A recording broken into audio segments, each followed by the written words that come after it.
అందరికీ నమస్తే. Welcome back to my channel V for vocabulary in Telugu. ముందుగా లాస్ట్ ఛాలెంజ్కి కరెక్ట్గా ఆన్సర్ చేసిన వాళ్ళు వెంకట్ చిక్కింగ్ గారు, చందు గారు, కృష్ణకుమారి గారు, నిత్యశ్రీ గారు, సునీల్ గారు, నీలు గారండి. సో మీకు చెప్పాను కదా, జూలై 1 నుంచి జూలై ఎండింగ్ వరకు కమెంట్ సెక్షన్లో నేను ఇచ్చేటువంటి ఛాలెంజ్కి ఎవరైతే కరెక్ట్గా ఆన్సర్ చేస్తారో వాళ్ళకైతే మన ఛానల్ నుంచి ఫస్ట్ నేను చిట్స్ అయితే తీస్తానండి. మీ పేర్లన్నీ రాసి first English champion gift, surprise gift ఎవరికి వచ్చిందో నేను కూడా ఈగర్గా వెయిట్ చేస్తున్నాను. చూద్దాం. So coming to the subject, నేను మీకు ఇచ్చినటువంటి ఛాలెంజ్ డెకోరం. ఎలా పలకాలి కూడా వర్డ్ కింద ఇచ్చాను చూడండి.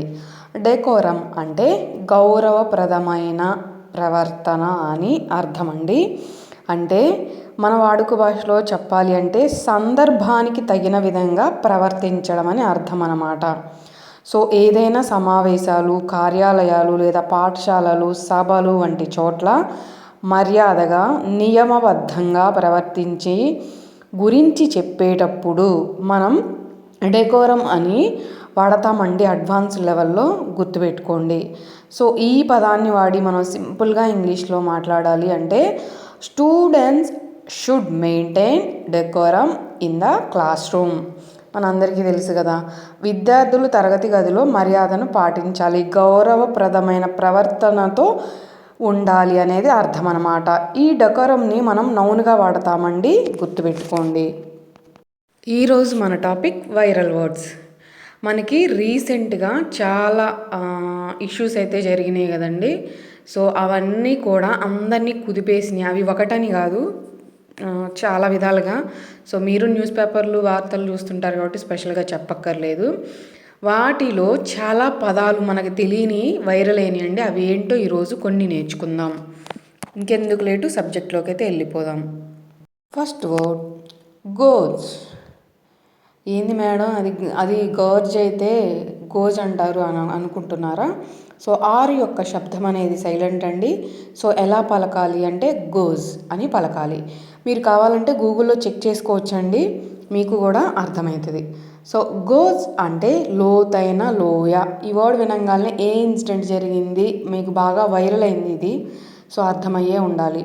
లోతైన లోయ లేదా ఇరుకైన లోతైన కొండల మధ్య ఉండే లోయ అని అర్థమండి. ఈ పదాన్ని మనం నౌనుగా మరియు వెర్బ్గా వాడతామండి. నౌనుగా వాడినట్లయితే లోతైన లోయ అని అర్థం. అదే వెర్బ్గా వాడినట్లయితే అతిగా తినడం, మితిమీరిన తిండి అంటారు కదా మన వాడుక భాషలో, అదే అర్థం అండి, గుర్తుపెట్టుకోండి.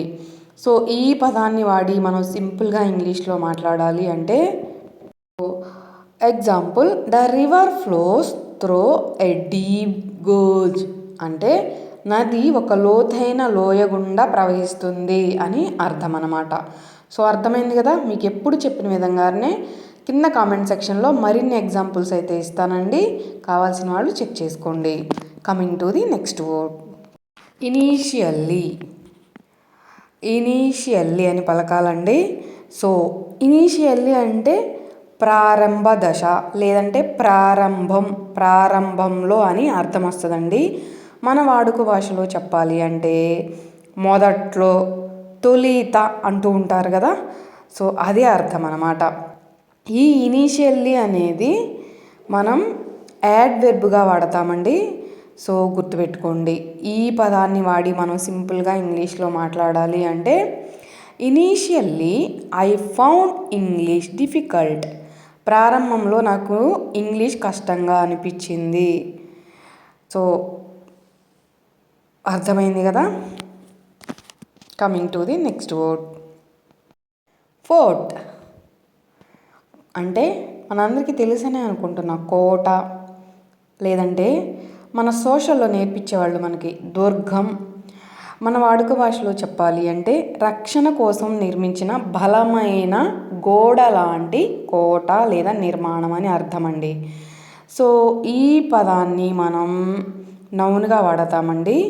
సో ఈ పదాన్ని వాడి మనం సింపుల్గా ఇంగ్లీష్లో మాట్లాడాలి అంటే the soldiers protected the fort from the enemies. అంటే సైనికులు శత్రువుల నుండి కోటను రక్షించారు అని అర్థం అన్నమాట. సో అర్థమైంది కదా. Coming to the next word, seem. జనరల్గా మీరు వినే ఉంటారు సీమ్స్, ఇట్ సీమ్స్ అని వినే ఉంటారు కదా ఆఫీసుల్లో ఎవరైనా మాట్లాడుతున్నప్పుడు. సో సీమ్స్ అంటే అనిపించింది, కనిపించింది, అంటే ఉన్నట్టుగా అనిపించడం, ఓ మేబీ అని అర్థం అన్నమాట నిజం చెప్పాలి అంటే. సో సీమ్డ్ అంటే జరిగిపోయిన యాక్షన్ కదా, అందుకని అనిపించింది. అదే సీమ్స్ అంటే అవునేమో అట్లా అన్నమాట. మన వాడుక భాషలో చెప్పాలంటే ఇది చూస్తుంటే వేరేలాగే ఉందే అని డౌట్గా, అంటే కన్ఫర్మేషన్ ఉండదు వాళ్ళ దగ్గర పక్కాగా. సో అలాంటి టైంలో మనం వాడే అడ్వాన్స్డ్ వర్డ్ ఇది. సో ఇక్కడ ఈడి జాయిన్ అయింది కాబట్టి పాస్ట్ టెన్స్ రిలేటెడ్ అనమాట, జరిగిపోయిన కాలానికి సంబంధించింది. అంటే అనిపించింది, కనిపించింది, ఏదో ఉన్నట్టుగా అనిపించింది అని అర్థం. సో ఈ పదాన్ని మనం వెర్బ్గా వాడతామండి, గుర్తుపెట్టుకోండి. ఈ పదాన్ని వాడి మనం సింపుల్గా ఇంగ్లీష్లో మాట్లాడాలి అంటే, the task seem easy at first. అంటే మనకి ఏదైనా ఒక టాస్క్ ఇస్తారు కదా, ఆ పని మొదట సులభంగా అనిపించింది, తర్వాత వెళ్ళే కొద్దీ చాలా కష్టంగా అనిపించింది అంటూ ఉంటారు కదా, అదే అర్థం అన్నమాట. సో అర్థమైంది కదండి. ఈరోజు నేను మీకు ఇవ్వబోయే ఛాలెంజ్, ఈ వర్డ్ని ఎలా పలకాలి చెప్పండి. ఈ పదం యొక్క అర్థం ఏమిటో చెప్పండి. ఎంతమంది కరెక్ట్గా ఆన్సర్ చేస్తారో చూద్దాం. సో మీ అందరికీ యూజ్ఫుల్ కంటెంటే అనుకుంటున్నాను. మీకు నచ్చితేనే లైక్ చేయండి, హైప్ చేయండి. అలాగే ఎవరికైనా యూస్ఫుల్ ఉంది అంటే తప్పకుండా మర్చిపోకుండా మన వీడియోని అయితే షేర్ చేయండి. సో మీరు ఈరోజే చూస్తున్నట్టయితే నచ్చితే, కంటెంట్ యూస్ఫుల్ అనుకుంటేనే సబ్స్క్రైబ్ చేసుకోండి. Thanks for watching my video.